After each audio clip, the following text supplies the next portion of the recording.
প্রযুক্তির ফাঁদে মানব পাচার বাড়ছে বাংলাদেশের মতো দেশগুলোতে।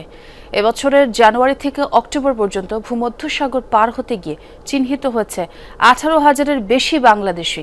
তালিকাভুক্ত দেশগুলোর মধ্যে যা প্রথম।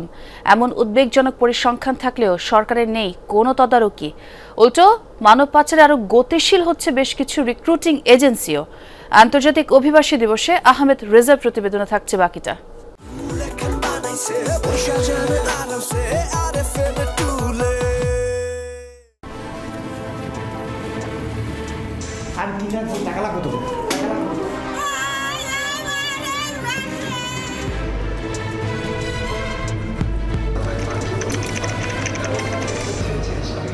প্রযুক্তির দ্রুত বিস্তারের সাথে সাথে বাংলাদেশে বাড়ছে মানব পাচারের ঝুঁকি। বিশেষ করে সামাজিক যোগাযোগ মাধ্যম ও ডিজিটাল প্ল্যাটফর্ম ব্যবহার করে অনিয়মিত ও অবৈধ পথে ইউরোপে যাওয়ার প্রলোভন দিচ্ছে পাচারকারীরা। সাম্প্রতিক পরিসংখ্যান বলছে পরিস্থিতি দিন দিন আরও উদ্বেগজনক হয়ে উঠছে। পরিসংখ্যানে দেখা যায় 2025 সালের জানুয়ারি থেকে অক্টোবর পর্যন্ত প্রায় 18,034 জন মানুষ ভূমধ্যসাগর পাড়ি দেওয়ার সময় শনাক্ত হয়েছেন। অনিয়মিত ও অবৈধ পথে ইউরোপে প্রবেশের ক্ষেত্রে বাংলাদেশ এখন শীর্ষে থাকা দেশগুলোর একটি।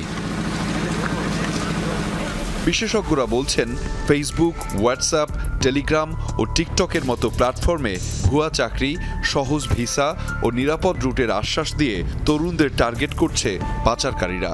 জীবনের ঝুঁকি নিয়ে মরুভূমি পাড়ি, সাগরে বিপজ্জনক যাত্রা, এমনকি আটক, নির্যাতন ও অর্থ আদায়ের ঘটনাও ঘটছে নিয়মিত।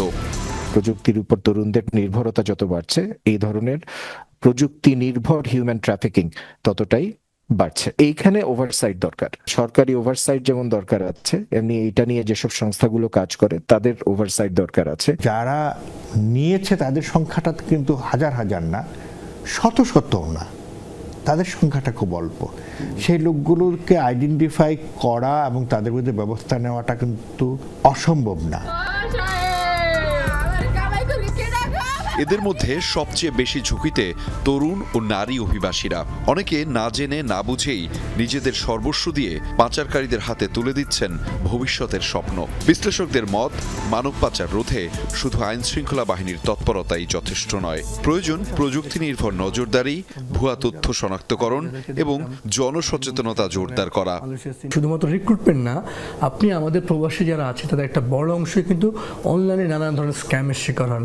বেটিং, কখনো নারীদের সাথে আলাপ, তারা কিন্তু তাদের সর্বস্ব হারাচ্ছেন আর্থিকভাবে। এই যে প্রযুক্তিগতভাবে যেখানে পাচারকারীরা এত সক্রিয়, তার এগেনস্টে আপনি পাল্টা কোনো বক্তব্য সরকারের পক্ষ থেকে বা আইন শৃঙ্খলার কাছে পাবেন না। এই সাইবার স্ক্যাম বলি বা মানব পাচার, এই ধরনের অপরাধগুলো নিয়ন্ত্রণের জন্য আমাদের যে ব্যবস্থা নেওয়া দরকার ছিল সেটার যথেষ্ট তো পরের কথা, একদম ন্যূনতম যে ব্যবস্থাগুলো নেওয়ার কথা ছিল সেগুলো আমরা করতে পারি।